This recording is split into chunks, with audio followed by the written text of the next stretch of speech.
E aí, gente, boa noite. Meu nome é Marcelo Chamarelli e eu vim falar aqui num tema que acho que todas as outras palestras falaram de certa forma, né? Falaram de, pô, a gente usa dados para alguma coisa, a gente usa dados para revolucionar alguma coisa e tal. E eu quis fazer uma palestra um pouco diferente. Eu não vou falar de tecnologia, eu vou falar exatamente dessas questões aqui. Aplicações para o Brasil de agora e do futuro. Que eu acho que é uma questão que, quando se fala muito sobre tecnologia, a maioria das pessoas se vê afastada dessa realidade, porque elas assustam, né? Elas não são algo que você trabalha no dia a dia, mas eu vou tentar mudar um pouquinho dessa mentalidade com vocês, beleza? Só para me apresentar um pouco, né? Meu nome é Marcelo, eu sou empresário, eu tenho uma startup aqui em Brasília. Começou no ano passado, esse ano está decolando, e eu sou um curioso, tanto que no nosso cartões de visita aí da empresa a gente está até mudando todos os cargos de todos os funcionários, inclusive o meu é de fuçador, né? Nós somos fuçadores natos, assim, a gente curte descobrir coisa nova o tempo inteiro. Eu sou também, me chamo de futurista em formação constante, porque desde que eu me conheço como gente, eu gosto de estudar coisas diferentes, e depois que eu conheci o pessoal da Perestroika, eu brinco que eles deram meio que um método para minha loucura, né? Então eu achava que eu estava sozinho, mas rolou um método ali que meio que encaixou tudo. E eu sou apaixonado por dados. Eu já trabalho com isso há mais de 10 anos, e eu acredito que dado transforma a forma que a gente percebe o mundo.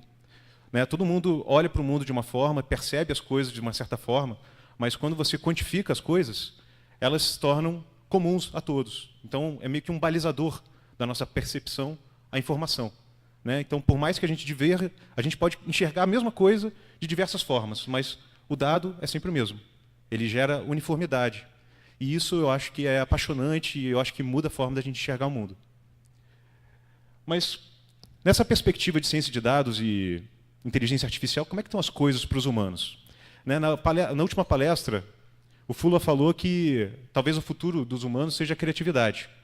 E uma das principais tendências em inteligência artificial é quebrar exatamente isso. Que é exatamente isso aqui. GANs, Generative Artificial Networks. Nossa, o que é isso? Simplesmente, os caras estão colocando dois sistemas de inteligência artificial super avançados, um competindo com o outro, para resolver um problema da realidade, principalmente focado em design. Por isso esses exemplos.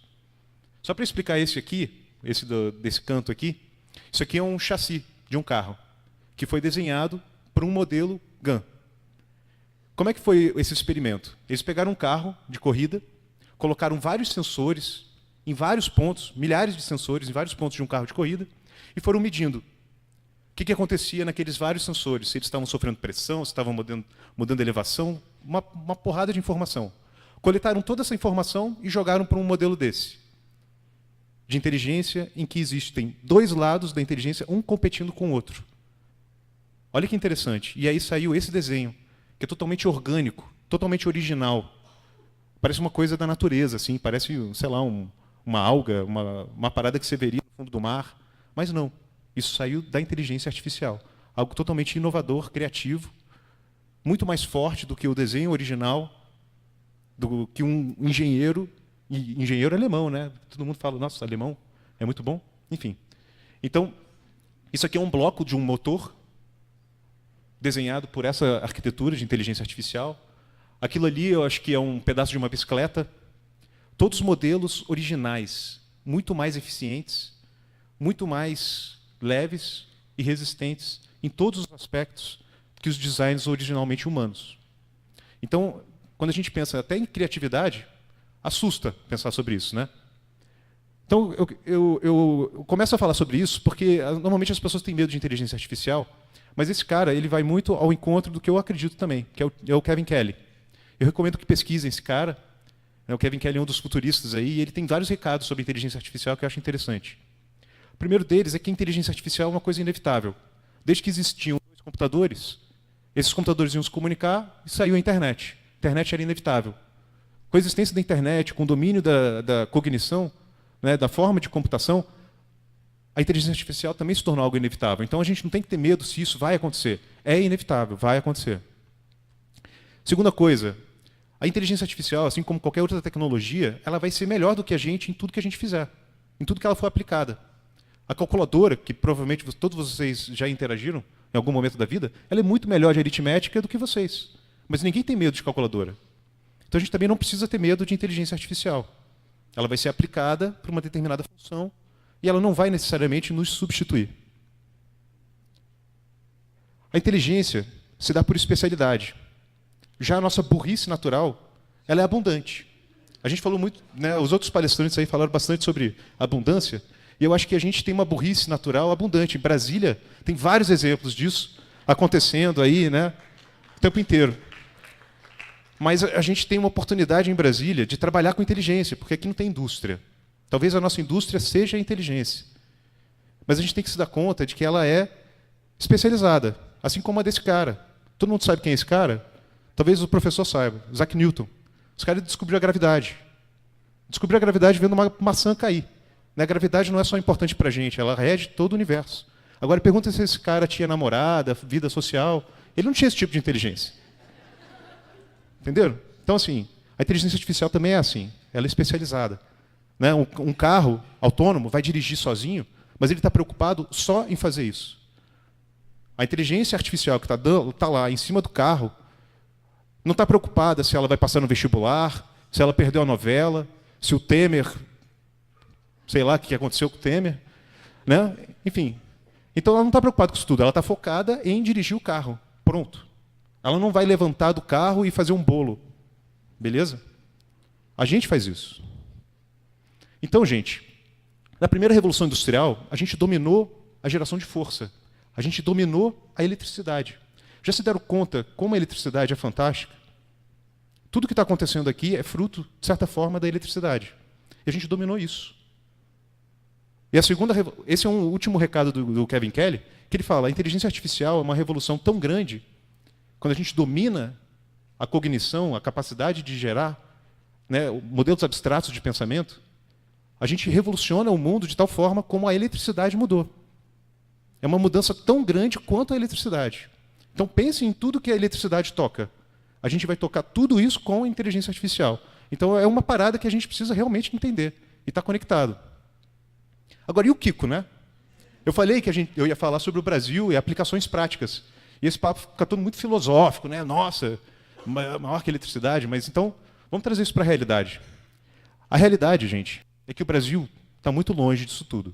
A gente não desenvolve, a gente não usa para praticamente nada inteligência. Muito menos inteligência artificial e ciência de dados. Tá certo? Mas existe esperança. E essa esperança não precisa começar como esse cara. Todo mundo sabe quem é esse cara? Thomas Edison. Ele inventou a lâmpada. E ele só conseguiu inventar a lâmpada porque a eletricidade foi dominada. Então, olha a repercussão das coisas. E a lâmpada mudou muita coisa, né? Olha, tem uma luz aqui que é fruto disso, né? Na minha cara. Então, a gente não precisa começar com inovações radicais que dominem o planeta. Tá certo? A gente não precisa começar assim. Porque o mundo já é complexo o suficiente. Tem várias coisas que são extremamente difíceis, mas que, por si só, são extremamente complicadas. Tudo que é simples, na verdade, é complicado. E todos os projetos de ciência de dados, principalmente nas grandes organizações, são todos complexos. As pessoas querem dominar o mundo. Não precisa fazer isso. O que a gente precisa, assim como a eletricidade, é trabalhar na geração de inteligência e na distribuição de inteligência. A geração e distribuição de inteligência se dá na captura de informação, de dado, e na transmissão de dado. Porque uma vez que a gente tem isso, a gente começa a fazer um monte de outras coisas. O ser humano é super criativo.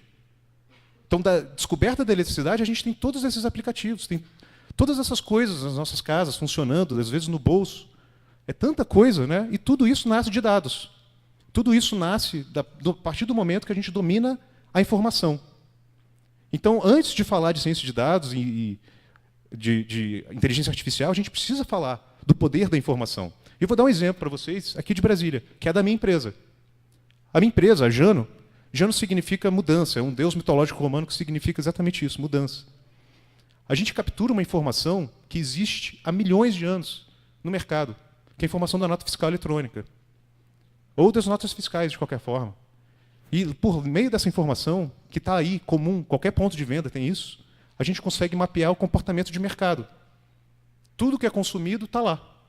Então, toda ação de marketing está lá. Todo esforço do empresário está lá. O resultado final é a venda. E eu consigo mapear isso e entregar inteligência. E lógico, nós somos uma startup, a gente está evoluindo, tem menos de um ano a minha empresa. E a gente está aprendendo. E é isso que eu faço o convite para vocês. Comecem. Façam alguma coisa evoluir, crescer. Tem que começar de alguma coisa simples. Se vocês se perguntarem onde é que estão as oportunidades, pensem no seguinte. No Brasil, não existe inteligência artificial. E não existe inteligência artificial sem informação. Ou seja, no Brasil não existe informação sobre nada. E a gente precisa de gente gerando e transmitindo informação. Eu vou dar um exemplo para vocês. Pensem em qualquer coisa, qualquer mercado que você gosta. Não existe inteligência sobre ele. Um exemplo, bolo. Eu prometi para uma amiga aqui que eu ia falar sobre bolo. Está ela lá. Existe inteligência no Brasil sobre bolo? Quem já comeu bolo aqui esse mês? Quase todo mundo. Quem vai comer bolo? Completou, 100%. 100% desse auditório vai comer algum bolo esse mês. Ou mais de um. E eu acho que isso é um retrato do Brasil. Ou seja, no mínimo por mês, 200 milhões de bolos são consumidos. A nossa população inteira come um bolo, pelo menos.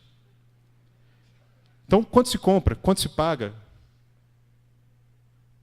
Quais são os tipos favoritos de bolo? É de chocolate? É de cenoura? É de morango? Tudo isso são respostas que não existem. Só para vocês terem um exemplo, a ABIMAP, na verdade, Associação Brasileira da Indústria de Biscoitos, não sei o quê, declarou que ano passado se vendeu quase R$ 1 bilhão em bolos. 1 bilhão. 34 toneladas de bolo. Isso significa logística, emprego, produção de farinha, produção de ovo, produção de cacau, chocolate, bolo. Se alguém aqui, meu sonho, gente, é que daqui a 10 anos alguém vai chegar para mim e vai falar, cara, eu escutei a sua palestra, desenvolvi aquele negócio lá de bolo, tá aqui, olha, inteligência de bolo pra caramba. Porque esse é o meu sonho. Mas, sabe, tem oportunidade demais. E você precisa começar simples, porque comecem simples, porque se vocês pedirem coisas malucas para o pessoal da TI, eles vão ficar loucos. E eles vão tentar resolver. O pessoal da TI é muito dedicado. Então vai com calma. Tente algo simples. Porque no Brasil, a inteligência artificial está só começando. A gente está dando os primeiros passos. Vocês vão errar, com certeza. Eu trabalho nisso há 10 anos e eu errei muito até chegar no ponto certo. Tá? Mas esse papo, a inteligência artificial é inevitável. Para a gente ter isso no Brasil, a gente precisa dar o primeiro passo, que é ter dados. E para isso a gente precisa ter gente gerando e gente distribuindo. Beleza? É isso. Obrigado.